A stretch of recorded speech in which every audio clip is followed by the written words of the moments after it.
Hi, this is Amy. And Melissa. We are a couple of retired Texas teachers who are CALTs, Certified Academic Language Therapists. We started our own businesses, and now we have a podcast called The Dyslexia Duo. So join us for our informative podcast, where we'll delve into dyslexia, covering the topics that affect parents, therapists, teachers, practitioners, and anyone who wants to learn more. We'll guide you through everything you need to know, from the first signs to the intricacies of dyslexia curriculum placement and beyond. This season, we will cover the referral process, what to expect when your child or student is dyslexic, the generational impacts of dyslexia, and how to support those affected. Come join us!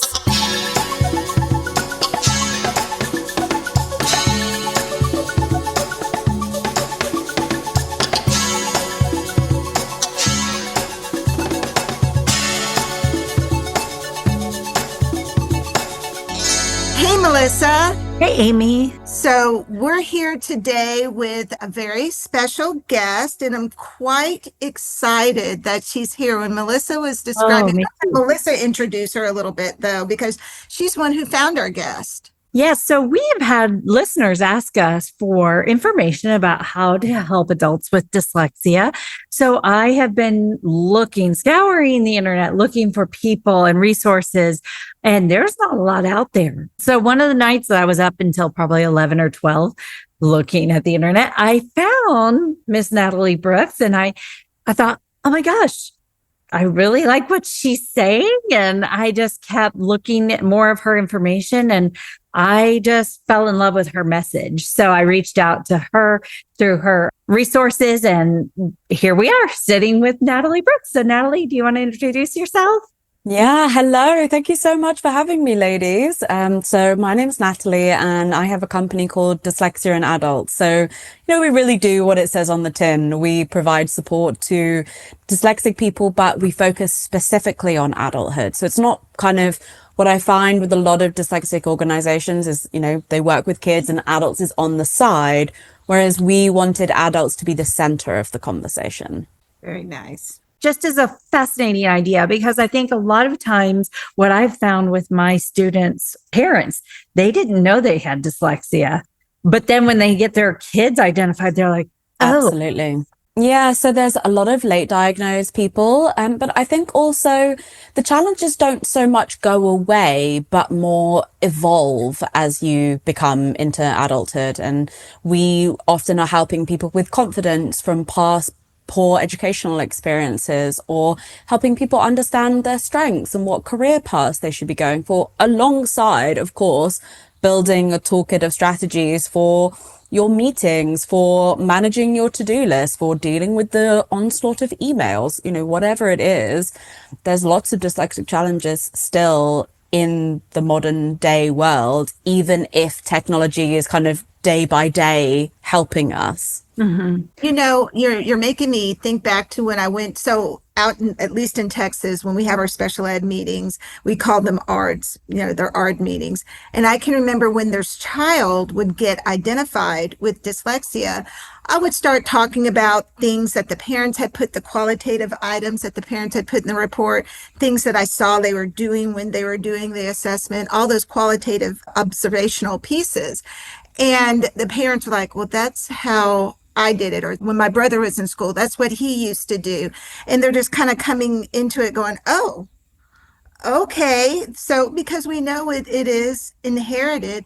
Mm-hmm. And then I can also remember, just like you said, some bad experiences when I say, okay, I think your child is dyslexic. We want to put them in dyslexia therapy. And they think of special education as this place where it's all this severely, profoundly handicapped kids are. And I'm like, no, special education is, there for everyone, not just, a few who need the most support. Is for people who need support. And so we have to make sure that we dispel this myth that it's not a good place, but it's a good thing for our students. The thing that I always say to people is that, and if anyone has come across my content or does look up, Dyslexia in Adults after this, one of the things we're very passionate about is dyslexia not being your superpower. And the reason we say that is I often feel it's quite a large bar for people to reach, to try and get to superpower level. To feel that your brain is kind of superpowered is a big ask for someone who may have had a lot of challenges in their life. And so what I like to say is that dyslexia is just neutral. It is neither bad nor good. It is just different, and different is neutral. And, you know, your set of challenges are different to someone else's set of challenges, and your set of strengths, because of course we know there are dyslexic strengths. Your set of strengths are just different to other people's set of strengths, and different is neither bad nor good. It's neutral. And I think that's what you're kind of saying about special education as well. It's not you're somehow incapable, but the things that you need to be able to achieve and succeed are different, and that difference is neutral. Mm-hmm. Right. That's a wonderful way to put it. And I guess I would like to know if you could share a little bit with our listeners. What is your background? What led you to your career? Yeah. What put you here? So I was diagnosed with dyslexia when I was about 7, and I was lucky enough to go to schools that were supportive of dyslexia. So I kind of had this intrinsic belief that dyslexic people deserved support, because that's what I kind of grew up having. Mm-hmm. And so I was kind of very clear that there was strategies for dyslexic people, and there was ways of working to make it easier. And then when I became an adult, I was like, wait, what's the adult stuff? Like, I had the children stuff, and I'm not saying that school was a breeze and easy and I just kind of clicked my fingers and got through it, but it was significantly more manageable because of the support that I got. And I was kind of entered the workforce, and I was like, okay, guys, like, what's the plan here? Like, what's the strategies? What's the plan? What's the approach? And it was, as you kind of said, crickets, you know, it was tumbleweed. There was nothing for adults. And my confidence was kind of really just tanking out because of that. I felt like lost and unsure, just simple things like, what do you say to your manager as a dyslexic person? And what do you kind of do about dyslexic challenges and in the work world and all of these things? What support do you ask for? Really just the basics that I was really struggling with, alongside really low confidence. And it was impacting my life quite significantly. I would go home and feel exhausted, or I'd kind of cry a lot to my boyfriend and be like, you know, I just feel like I've made this mistake and I feel so stupid and I'm so embarrassed. And sometimes it would have real world implications. I'd have meetings where my bosses were like, you know, this is not good enough, and my job was becoming at risk. And a few times it did end up being let go because of these challenges. And I remember throughout my 20s saying, you know, someone should do this. Someone should figure this out. Someone should deal with this problem. And I got to my late 20s and I realized that no one was going to do it. And the impact on me for it not kind of being dealt with was only getting bigger and bigger, and the problems were compounding. And I kind of, just tried to create the change in the world that I wanted to see. And then I went on to get qualifications in executive function. I've supported over 3,000 dyslexic people through our different programs. We have over a reach of 150,000 people. Our podcast has downloads of over 120,000. We've worked with companies like Microsoft, BCG. So it's just kind of mad what's happened in the last 5 years. So I am client one.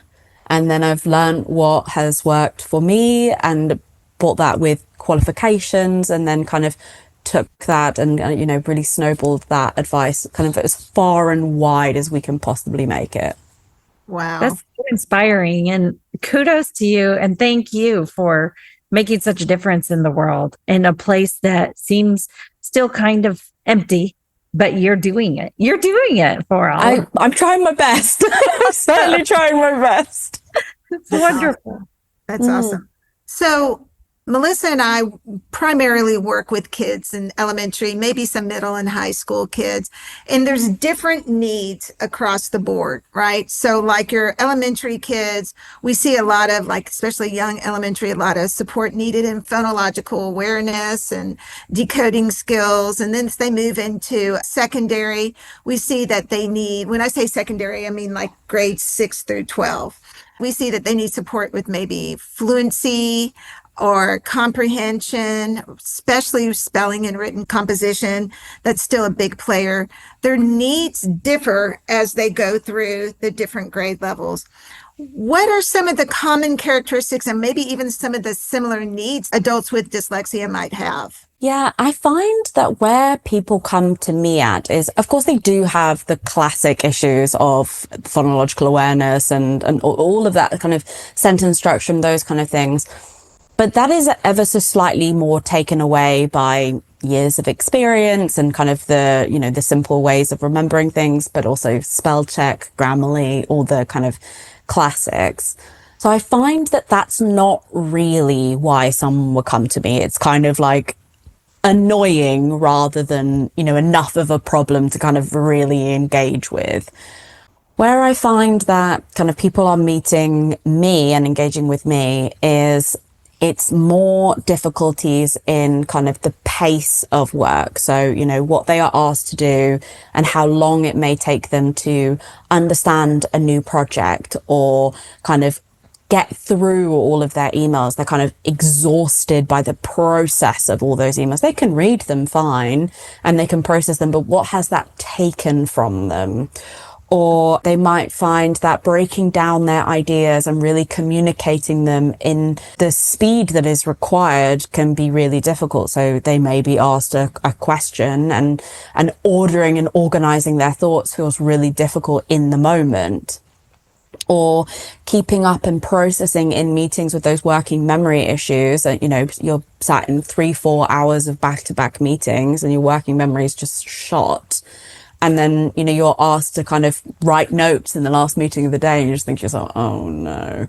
So I find it's a lot more of like, not individual kind of one thing, but the onslaught of the kind of consistent level of challenges and just kind of swimming 10% back from the rest of the pack and kind of pushing yourself to keep up. So I'd say it's kind of this feeling of like, you've worked harder and you're not even still at the same level as where everyone else is at. And that kind of compounding feeling over, in many cases, decades. And often what happens is that maybe people have kids or they take on a new job or their boss is less supportive and they just don't have the capacity to work the hours that is required for what they need to achieve. And so they kind of fall over, and that's where I come in and we look at strategies and we look at being accepting of being more different and how you can make your strengths outshine your challenges and all of those kind of more complicated, gritty parts of being different. One of our early podcasts, we had a multi-generational dyslexics on, and it was my best friend who's my age, I'm in my 50s, and then her daughter who's in her 30s, and her granddaughter, and of course my friend, her mom is also dyslexic. So we have 4 generations right there. And I can remember, you know, my friend Carolyn is my age. She has no problem telling her bosses that she's dyslexic. She needs some more time. Maybe this is going to take, especially she said anything that has to do with numbers. You know, she gets them and she has to code numbers and sometimes she puts them out of order. So she needs a little more time. But her daughter, who's in her 30s, is not feeling that confidence to tell her boss, hey, I'm dyslexic. And this is a lot on me right now because she's fearful of being let go from her job for something along those lines. And those feels are real. They're very real. It's happened to me, and even though we have really good legal protections in the UK, it still happens. Interesting. I guess that kind of leads me to, and this is a question we were going to ask a little bit later, but I think it's kind of appropriate right now. So what are some of the things that you do help with when these adults come to you and they need support, what are some of the things that you implement for them or help them see differently? Yeah. So I think the first thing is we need to have good strategies, right? Like for most people, they have no foundation of what works or what doesn't. So getting a really clear picture of what is it that you're struggling with, if it's working memory, executive functions, confidence, whatever, processing speed, whatever may be kind of coming forward, trying to build that base of strategies. And, for working memory, it's helping people understand you need to drop information off. You can't just keep overloading it. You've got to create space to drop things off to be able to allow new things to come in. So how can we do that in meetings? How can we kind of confidently repeat things? Take a break, say, sorry, I just need to write that down. Those kind of simple tips, but people aren't using because they don't understand. They just think I get confused and flustered. They don't understand it's working memory and it's a capacity of 4 or 5 things. And then it's just time to drop off. I describe working memory to my clients as a kind of waiter who's put too many plates on his arms. And the best thing to do is just to take 2 plates from the kitchen to the table rather than try and take 6, because otherwise all 6 plates are going to fall down. So that's kind of how I try and help people understand it. So first things, we need to build some kind of really good strategies. Or if you're struggling with processing and breaking something down, how can we brain dump and kind of start accessing our critical thinking to be able to kind of process what's going on and see those interconnections that are so important for us. Or if it's processing speed, how can we build that big picture first to allow information to click in and make sense? I kind of think of it as like your brain is a fishing trawler at the bottom of the ocean, and it's kind of trawling along, and it just needs like little hooks of things to kind of click into. And when you have that big picture, you create little hooks that, your brain can kind of grab things onto. There's lots of like tips based on where people are at and what exactly they're struggling with. We need those strategies, right? And then step 2 is often really the truth of the matter is we need to have the confidence to implement those strategies, to take the space to repeat things, to allow someone to explain something to you again so that you might be able to process it better, to be able to communicate in your style rather than kind of getting flustered and feeling like you've talked in circles and then, clamming up. The confidence to really implement these strategies is essential. And then on top of that, figuring out what someone's strengths are and making sure that they shine. So it's kind of 3 parts to it. It all starts with strategies, but that's really the beginning. Do you feel like the anxiety that comes from trying to manage all of those things at one time kind of compounds the issues that they might be feeling at that time, trying to balance all the work? Absolutely. Like that's what I find I say to people who are doing my one-on-one coaching, I say, listen, I could give you all the strategies in about 2 hours, but my job is to sit with you and implement all of this, to make sure you're sticking with it, to make sure that it's working for you. Like that's what I'm really here for. And a lot of that is managing people's anxiety, managing confidence, like helping people feel like they've got the phrasing to communicate these things that isn't going to make people feel nervous in how to say these things. And I think from a pure neuroscience perspective, we know that working memory is impacted by cortisol. So if you're stressed and flustered, your working memory that you're already so irritated by is only going to get worse. So a lot of people think of us as nice to have, but if you want a bigger working memory, first step is not be so nervous. So it's essential from both the strategies perspective and like actually doing the right things perspective. That's hard. That's really hard. I am not dyslexic, but today I was having a moment trying to send out an email with an attachment to the person I was on the phone with, and I couldn't find the attachment in my documents. I was like, and you're getting flustered. Yeah, exactly. Yeah. So it was freaking me out a little bit. And I had to stop and apologize to her. I said, I'm getting a little flustered. Just give me a half a second to pull it together, and boom, then I found it. No problem. And that is what, confidence is kind of advocating for yourself, giving yourself that half a second. And the problem for neurodiverse people is we have no trust in our brains. We don't believe that half a second will make a difference. So we kind of push on instead of saying, sorry, I'm getting a bit overwhelmed. Just give me a second. Or if someone's watching you type, just, sorry, actually, can you go over there? Like, I just need to kind of do this, whatever it is. But you'd be surprised that these small things make a huge difference, but we've just lost so much trust in our brains that it's so difficult to really implement them. And you think that trust comes from those years of just dealing with dyslexia in general? Yeah. And, kind of white knuckling it, you're kind of like gripping your hands, just hoping for the best, or using hard work and the consistent criticism. So one of my favorite studies to reference, and the statistics with neurodiversity are terrible, that, nothing is ever kind of as wildly researched as we would like. But people with ADHD, by the time they are 12, have often received on average 20,000 additional criticisms. Oh, wow. Yeah. And so, obviously the challenges that someone has with ADHD cross over a lot with the challenges someone with dyslexia might have. And, it just shows what it feels like to be different and pushed to try and be normal. You can kind of extrapolate that experience to someone's experience with dyslexia and autism. And, just by the age of 12, having that many criticisms associated with neurodiversity is kind of like, no wonder we lack confidence. Yeah.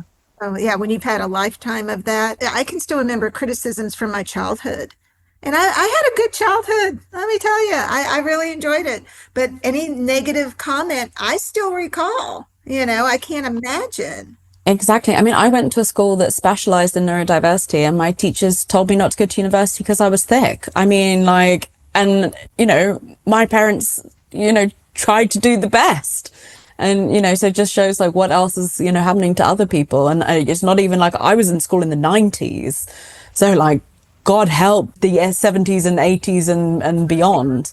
Mm-hmm. Right. You're exactly right.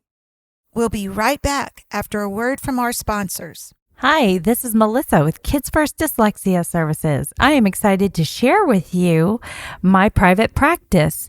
Kids First Dyslexia Services is a private practice that specializes in dyslexia therapy. Each one-on-one session focuses on instruction specific to your child's needs in a nurturing environment that develops self-esteem, builds confidence, and fosters a sense of accomplishment, resulting in happier kids with higher levels of achievement. We provide a professional, personalized experience, always putting the child first. We value the relationships with both our students and parents, because strengthening skills and overcoming hurdles to achieve desired goals and success is a team effort. For more information, please visit www.kidsfirstdyslexia.com. That is www.kidsfirstdyslexia.com. Hi, this is Amy Rodenroth, and as part of the Dyslexia Duo podcast team and owner of Discovery Dyslexia Services, I want to talk to you about my business. Our COUT-trained team offers expert virtual or in-person therapy located in Prosper, Texas, using proven dyslexia curricula like Take Flight, Build, MTA, Alphabetic Phonics, and Reading by Design. We also provide crucial independent evaluations and advocacy services. Don't wait. Empower your child today. Visit www.discovereed.com to learn more. That again is www.discoveread.com. Discovereed, covering all your dyslexia needs. Let's return to the show. So in your experience or in your opinion, what adult traits of dyslexia do you think people should know or understand better than they do? I know the dyslexic needs of adults are different, but what do you think just everybody should understand a little bit better about adults with dyslexia? Yeah, I think if you're dyslexic yourself, the thing that, like, I know I've harped on about working memory, but if you don't understand working memory, then I think you will often replace that knowledge with an automatic negative comment of kind of I'm stupid, I'm useless, I'm lazy, I'm incapable, whatever, insert, insult here. So understanding working memory is kind of really essential for managing your neurodiversity better, because it really just does help you understand why you get flustered, why you can't order your thoughts as well, why you forget things regularly. So I think that's a really essential one. I think the other thing is, we know it's literacy skills and phonological processing and all of those things. But I think what I see a lot more in what is really struggling for neurodiverse people and dyslexic people particularly is that processing speed, really what it is taking for someone to process something. And I think more awareness of that, the kind of conversation of diagnostic criteria in the UK is changing to include processing speeds, just to really ensure that people are aware of that importance when it comes to, dyslexia and how frustrating it can be. So you mentioned a little bit about the identification process. So what does that look like in the UK? We know what it looks like here, at least in Texas. We don't know across the whole United States, but what are some of the things that happen there for identification? Yeah, I mean, I'm not an assessor myself, because to be an assessor in the UK, you have to have a teaching qualification and a certain number of years as a teacher. So, dyslexia is very rooted as a learning difference. And so it's kind of the assessment path is through teaching. So I'm not an assessor myself for that reason. But I think one of the things I'd love to kind of plug when it comes to adults and assessments is how good screening tools are starting to become, particularly from an adult perspective, where really your requirement and need of an assessment is a kind of a yes or a no, a tick box of like kind of confidence to start the journey of saying, should I do something about this? Should I look into these? And to kind of end that questioning in your head of like, is this really what's going on? And to move into strategies. Formal diagnosis for children makes so much sense because it provides you access to so much support, but that isn't really the case as an adult. So I think it's, important to look at screening from an adult perspective to give you that checkbox of like, okay, yes. And then kind of go forward into strategy. So I think that is kind of my big perspective when it comes to adults is if you're going back into education, if you're going to get a master's or anything like that, and you're taking formal qualifications where you can get extra time, a diagnosis makes perfect sense. But where you're just trying to say to yourself, am I or am I not? Maybe a screening is the better option for you. That makes sense. And I think too, just as future family planning, if you think you might have a family one day, you might want to know if you're at risk for dyslexia. You could definitely pass that on to your future generations. So that's something to be aware of so that, when your kid goes to school, hey, you know what? They might be having this and I need to be more aware of this as well. Absolutely. Yeah, for sure. And I think the statistics are that if one parent has dyslexia, it's a 50% likelihood of having dyslexia. So, it's like, it's a very it's not just, maybe, it's kind of quite real. Yeah, right. For sure. So do you know what your current identification rates are for students over there in England? The most interesting statistic I have on this is that it's thought that 80% of dyslexic people in the UK are undiagnosed. So the kind of undiagnosed rate is really high. But there is a lot of really interesting conversations going on. They're kind of in that early bubbling stage. They're not kind of going through yet, of trying to get screening for dyslexia as standard across all children. So all children will go for a dyslexic screener, and then they can go up into a diagnosis as standard across all children. There's kind of the big work that's trying to be done by the dyslexic community in the UK. So it's been proposed a couple of times in Parliament as a law to see if we can get it through. It hasn't yet passed, but there's a lot of momentum happening with that. So that's kind of the big thing that's going on here. That would be huge.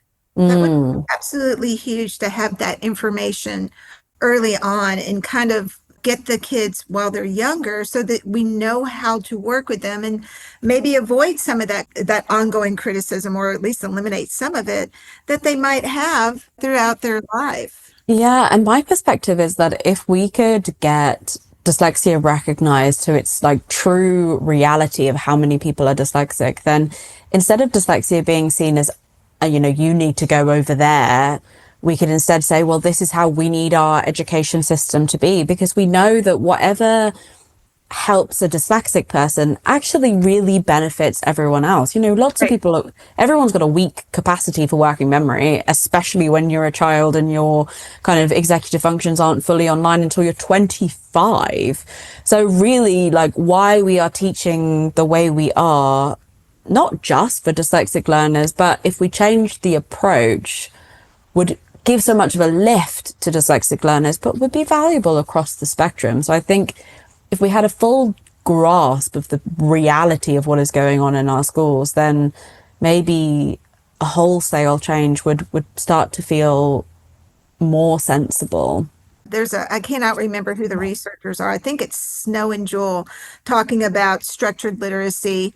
It's harmful for none, but crucial for some, meaning our Mm. dyslexic population, and I train a lot of teachers to practitioner and therapists. So I throw out that quote a lot. Exactly. I think that's the thing is like often we're harming no one and helping, many by these strategies. And yet dyslexia feels like it's kind of othered, like, it's the people over there. And I don't think that that's really the approach that is going to get us, wholesale change. Obviously, we've got the reality of the people right now, but, the change that needs to come. And if there's a percentage of about 20% of our population having dyslexia on some sort of the spectrum, in our state alone, we have just about 6% identified. So we're missing a lot of people. And, we're in a big state, we're in the state of Texas, but you think about that's a huge number. And the state of Texas does a lot to try to help the dyslexic population. So what's happening in other areas, I think is concerning. And I know that these types of talks and us getting the word out there is going to help, but I would love to see even more going forward. So yeah, absolutely. Yeah. So we had a podcast earlier with Kareem Weaver, who is a big literacy advocate, and he talked about the prison pipeline, and at least in the United States, about how what was some astronomical number, like yes, it was like 70 to 80% of the incarcerated the individuals prisoners are dyslexic or undiagnosed dyslexics, right? So I think there was a statistic that looked at Texas prison population that said that 50% of prisoners that were surveyed in Texas prisons had dyslexia. So I'm not surprised that it's even higher. I mean, if you look at, how it affects you alone is a huge factor. But then if you add in the fact that around 40%, if not more, people who have dyslexia have ADHD, and then the risk tolerance with people with ADHD makes them far more likely to kind of commit crimes. It all really just makes a lot of sense, doesn't it? Well, and you think about it, we live in such a print embedded world. Whether I know we talk about technology all the time, but everything around you is in print in some way, shape, or form. Driving a car, you have to be able to read that street sign quickly and accurately. You have to be able to read your GPS, even though it might tell you which way to go. You want to make sure you don't veer off into a pond or something like that. Don't even get me started with lefts and rights. Jeez. Right. Right. That's exactly right. Our students, our adults, all of us have difficulty with directionality and left and right and up and down and things like that.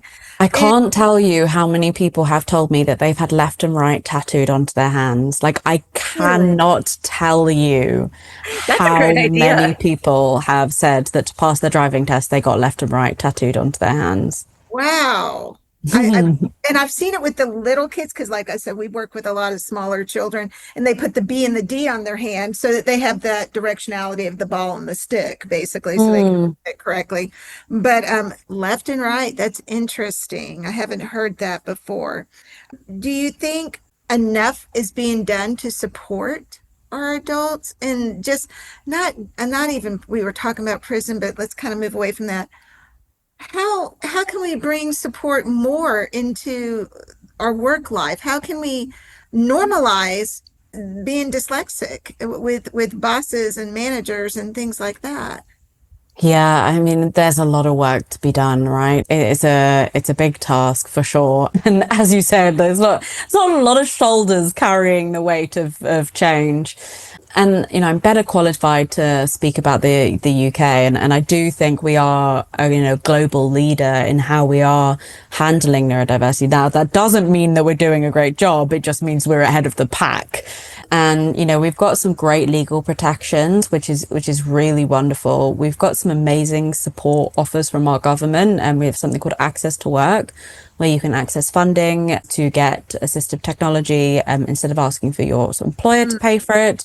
You can also get coaching covered from the UK government to be able to get support and advice for managing your dyslexia. So we've got a lot of the kind of core pieces in place, which is great, and obviously some areas and ways that can look to be replicated. I think I can only speak for my own personal mission, and that is that I really want to democratize the basics of managing dyslexia successfully, because I think what I feel quite frustrated by is that we are still living in a world where we are kind of like arguing with people that dyslexia, it doesn't impact intelligence, that dyslexia has strengths, that dyslexia has kind of certain impacts that really like people should know and understand by now.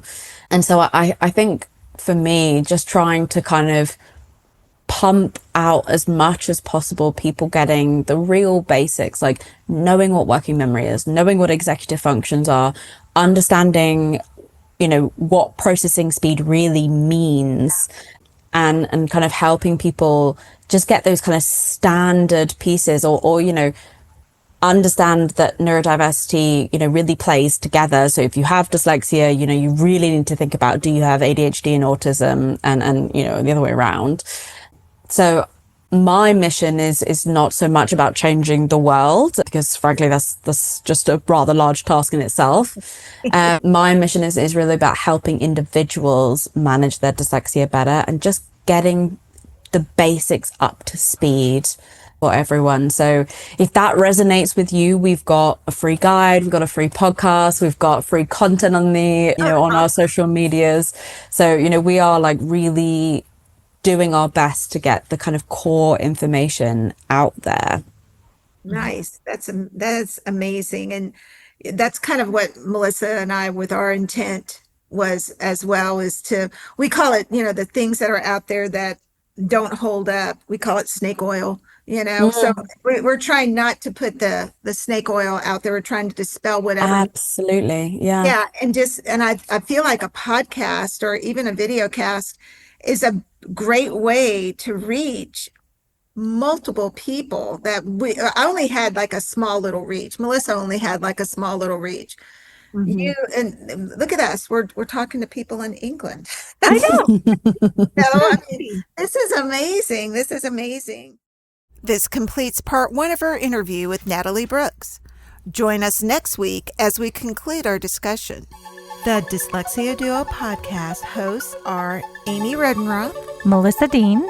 Our producer is Greg Rodenroth. You can find us on Facebook at The Dyslexia Duo.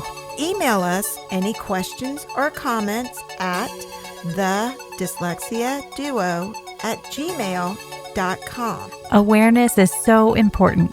Share this podcast with your friends, family, and teachers. Thanks for joining us. Bye.